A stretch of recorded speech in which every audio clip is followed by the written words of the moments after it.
મહાકુંભમાં અખાડાઓનું અમૃત સ્નાન. અખાડાઓના સંતો મહાકુંભમાં મૌની અમાવસ્યાનું સ્નાન કરી રહ્યા છે. મૌની અમાવસ્યાનું 5 કરોડથી વધુ ભક્તોએ સ્નાન કર્યું. મહાકુંભમાં મૌની અમાવસ્યામાં શ્રદ્ધાળુઓની ભીડ ઉમટી હતી. મહાકુંભમાં અત્યાર સુધીમાં 20 કરોડથી વધુ લોકોએ સ્નાન કર્યું છે.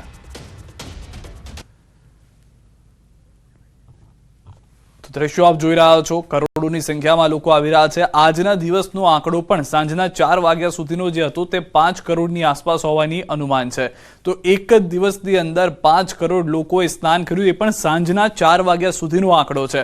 હજી પણ સંપૂર્ણ દિવસ બાકી છે. અનેક અખાડાઓ, અનેક સાધુઓ હજી પણ જે છે ત્યાં અમૃત સ્નાન માટે જશે. મહાકુંભમાં શ્રદ્ધાળુઓની ભીડ જે છે તે યથાવત જોવા મળી રહી છે અને શ્રદ્ધાળુઓ જ્યારે સ્નાન કરી રહ્યા હતા ત્યારે હેલિકોપ્ટરથી પુષ્પવર્ષા પણ કરવામાં આવી હતી. તેના દ્રશ્યો પણ અમે આપને બતાવી રહ્યા છે. મોટી સંખ્યામાં અમૃત સ્નાન માટે આજથી અનેક લોકો ગયા છે નહાવા માટે. આ અમૃત સ્નાન કરી રહ્યા છે અને અમૃત સ્નાન સમયે પુષ્પવર્ષા પણ કરવામાં આવી.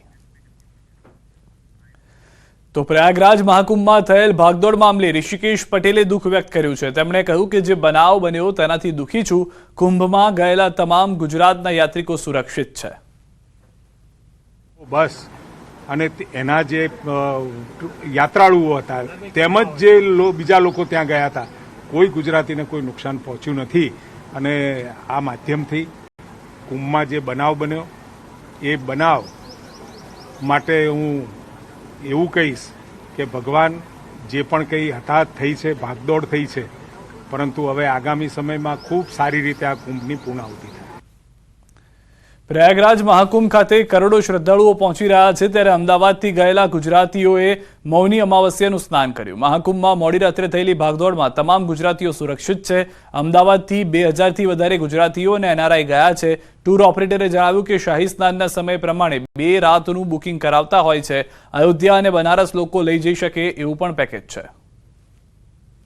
અમદાવાદમાંથી ઓલમોસ્ટ 2000 ઉપર ગુજરાતીઓ અમારા ત્યાંથી ગયેલા છે અને જેમાંથી એનઆરઆઈઝ સિઝન અત્યારે ચાલી રહી છે, લગ્ન સિઝન. તો જેટલા પણ એનઆરઆઈઝ અહીંયા આવ્યા છે એ લોકોએ અમારા ત્યાંથી બુકિંગ કરાવેલા છે અને હજી પણ ઘણા બધાના બુકિંગ્સ છે જે લોકો જઈ રહ્યા છે. મહાકુંભની સાથે સાથે એ લોકો અયોધ્યા અને બનારસ પણ એની સાથે જોઈન કરી શકે છે. એ પ્રમાણેનો પણ વિકલ્પ અમે બનાવેલા છે.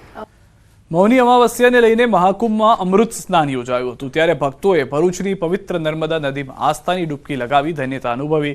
જ્યોતિષશાસ્ત્રમાં મૌની અમાવસ્યાનું ઘણું મહત્વ છે. આ દિવસે ભક્તો ગંગા, નર્મદા સહિત અન્ય પવિત્ર નદીઓમાં સ્નાન કરે છે.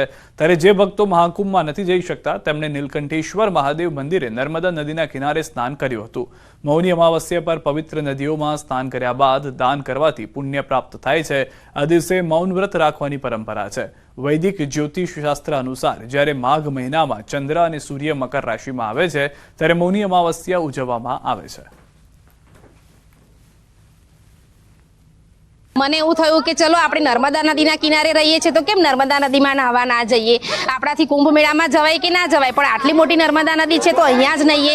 એટલા માટે અમને આટલી મૌની અમાવસ્યા છે મોટામાં મોટી, એટલે અમે અહીંયા ભરૂચમાં નર્મદા નદીના કિનારે નાહવા માટે આવ્યા છીએ. અને નહીને અમને એટલો બધો આનંદ થયો કે જાણે અમે કુંભ મેળામાં નાહ્યા હોય એવો આનંદ થયો. ભરૂચમાં નર્મદા નદીના ઘાટે સ્નાન કરવા આવ્યા છે. અહીંયા આજે અમને આવીને એટલો બધો આનંદ થાય છે જાણે કુંભ મેળામાં બધા જે સ્નાન કરવા ગયા છે 144 વર્ષે જે ભરાય છે એમાં જે મજા આવે છે એનાથી વધારે જાણે અમને મજા આવી હોય ને એવું લાગ્યું છે. આયોગ દ્વારા 15 વિભાગમાં ભરતીની જાહેરાત કરવામાં આવી છે. 15 વિભાગમાં 1751 જગ્યા માટે ભરતીની જાહેરાત કરવામાં આવી છે. જેમાં સૌથી વધુ ગુજરાત શિક્ષણ વિભાગ વર્ગ 2ની 300 જગ્યા માટે ભરતીની જાહેરાત કરી છે. ડીવાયએસઓની 160, આયુર્વેદની 100 તેમજ આરએફઓમાં 25 જગ્યા પર ભરતીની જાહેરાત કરી છે. આરોગ્ય વિભાગની સીધી ભરતી કરવામાં આવશે. જીપીએસસીના ચેરમેન હસમુખ પટેલે તમામ વિભાગોને ઝડપથી માંગના પત્ર આપવા વિનંતી કરી છે. એ ડીવાયએસઓ અને ડેપ્યુટી મામલતદારની 160 જગ્યાઓ, આરએફઓની 25 જગ્યાઓ છે. ગુજરાત વહીવટી સેવા વર્ગ 1-2ની 100 જગ્યાઓ છે અને ગુજરાત ઇજનેરી સેવાની 61 જગ્યાઓ છે. ગુજરાત શિક્ષણ વિભાગ વર્ગ 200 જગ્યાઓ છે. એ પણ ઘણા લાંબા સમય પછી આવેલી જાહેરાત છે. ગાંધીનગર અક્ષરધામ ખાતે મેડિકલ વાનનું લોકાર્પણ કરાયું. BAPS ચેરિટેબલ ટ્રસ્ટ સંચાલિત 2 મેડિકલ વાનનું લોકાર્પણ કર્યું. રાજ્યના આરોગ્ય મંત્રી અને ગૃહમંત્રીના હસ્તે મોબાઈલ મેડિકલ વાનનું લોકાર્પણ કરવામાં આવ્યું. વાનમાં એસી, વાઈફાઈ તેમજ ચેપ નિયંત્રણની સુવિધા રાખવામાં આવી છે. આ મોબાઈલ મેડિકલ વાન આદિજાતિ વિસ્તારમાં સારવાર આપશે. સુરત તેમજ ખેડબ્રહ્માના વિસ્તારમાં મેડિકલ વાન પ્રાથમિક સારવાર આપશે. આદિવાસી વિસ્તારમાં જ્યાં આગળ દર્દીઓને દવાખાના સુધી જતા જ્યાં તકલીફ પડતી હોય ત્યાં આગળ આ એમ્બ્યુલન્સ નહીં પરંતુ ડિસ્પેન્સરી કહીએ તો પણ ચાલે. સુંદર મજાની વ્યવસ્થાઓ સગવડો સાથે ત્યાં જાય, દર્દીની ડાયગ્નોસ્ટિક થાય, ત્યાં નાની મોટી સારવાર ત્યાં જ અપાય અને ક્યાંક જો જરૂર પડે તો સ્પેશિયાલિસ્ટ ડોક્ટરને પણ ટેકનોલોજીના માધ્યમથી એની સાથે જોડાઈ સલાહ સૂચન અપાય.